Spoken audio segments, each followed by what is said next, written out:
Good morning everyone. In this video, I will brief you about TSC, thyristor switched capacitor, its basic circuit, connection and associated waveforms. Also the conditions for transient free switching by TSC and associated waveforms and its VI characteristics. TSC is a shunt controller. It has thyristor based AC switches that are used to switch in and out the shunt capacitor units. This is done to achieve the required step change in the reactive power supplied to the system. We will see the definition of TSC. It is a thyristor switched capacitor, a shunt connected thyristor switched capacitor whose effective reactance is varied in a stepwise manner by full or zero conduction operation of the thyristor wall. Here you can see the diagram of TSC. It has a capacitor, a bidirectional switch, and a small inductor. It consists of a capacitor, a bidirectional thyristor wall which is acting as a switch, and a relatively small surge current limiting reactor. This reactor is used to limit the surge current. This is needed primarily to limit the surge current in the thyristor wall under abnormal operating conditions. It may also be used to avoid the resonance with the AC system impedance at particular frequencies. We know under steady state condition, when the thyristor wall is closed, the TSC branch is connected to the sinusoidal AC voltage source, which is given as V is equal to V sin omega t. The current in the branch would be given by I of omega t would be V n square by n square minus 1 omega c cos of omega t. Here n is nothing but under root of xc by xl.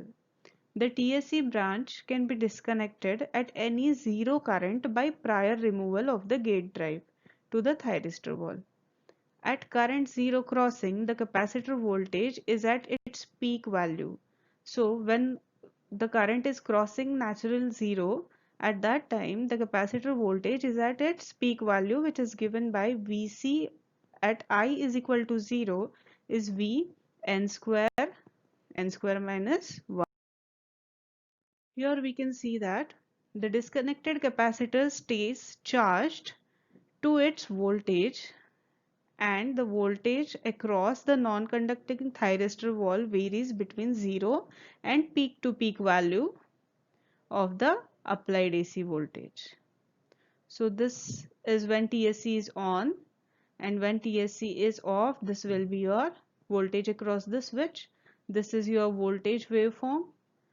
This is your current wave, and we can see that the capacitor stays charged to the voltage Vc. Now here are some waveforms illustrating transient free switching of TSC. We can see here, if the capacitor which is switched in is positively charged, this will be the waveform. Now if the capacitor is negatively charged, this will be the waveform of Vc after switching the capacitor into the system. So this was your system voltage, and now at this instant you have switched the capacitor which is negatively charged. As we are switching it at the system voltage matching Vc, there is no transient in the system. We can see that this is a transient free switching condition. If the voltage across the disconnected capacitor remained unchanged, the TSC bank could be switched in again without any transient at the appropriate peak of the applied AC voltage. It was illustrated for positively and negatively charged capacitor we have seen in the previous diagrams. The capacitor bank is normally discharged after disconnection. Thus, the reconnection of capacitor may have to be executed at some residual capacitor voltage, which is between 0 to maximum. What is the maximum voltage? It is V n square divided by n square minus 1. We know what is n. N is under root of xc by xl. This can be accomplished by the minimum possible transient disturbance if the thyristor wall is turned on at those instants at which the capacitor residual voltage and the applied AC voltage are equal. That is, when voltage across the thyristor wall is zero, at that time if switching takes place, then it will be a transient free switching, or we will have minimum disturbance. Now these are the waveforms that illustrate some switching conditions. First condition is TSC is fully discharged, and second condition is it is partially discharged. So if our capacitor is fully discharged, that means we are switching it at fully discharged 0, Vc is equal to 0. At that time if we switch in the capacitor, we know that dV by dt would be high and there will be transients in the system as we are seeing in the first diagram. Now let us say that the capacitor is partially discharged. So this is the instant if I switch in the capacitance when it is partially discharged. These are the switching transients that my system will undergo.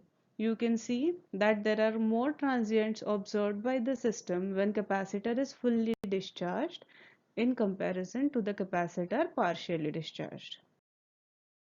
If the residual capacitor voltage is equal to or higher than the peak of AC voltage, then the correct switching is at the peak of the AC voltage at which the thyristor wall voltage is minimum.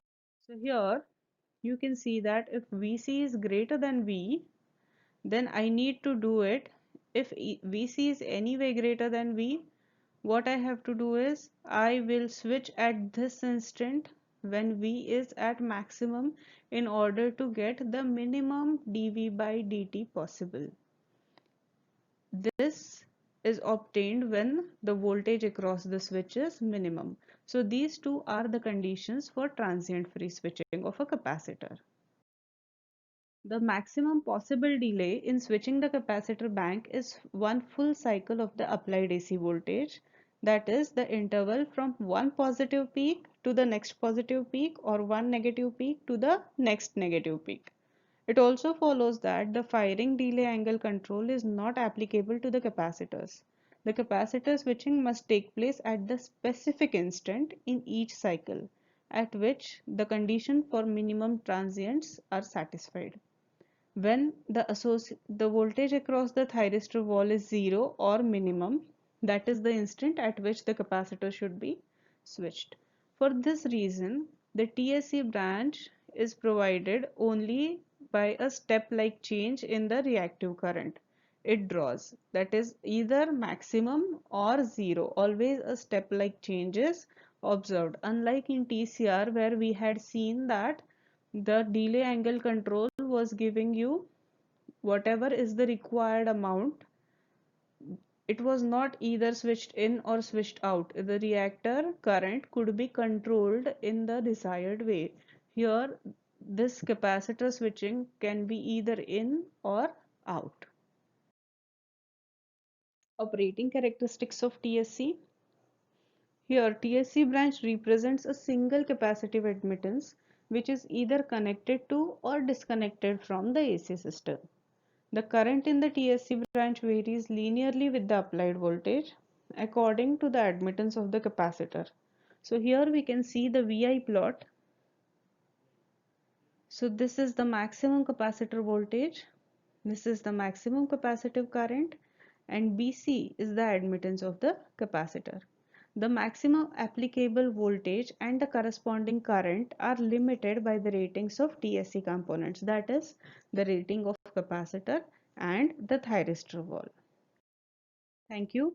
In next video, I will share about FCTCR, that is fixed capacitor thyristor controlled reactor.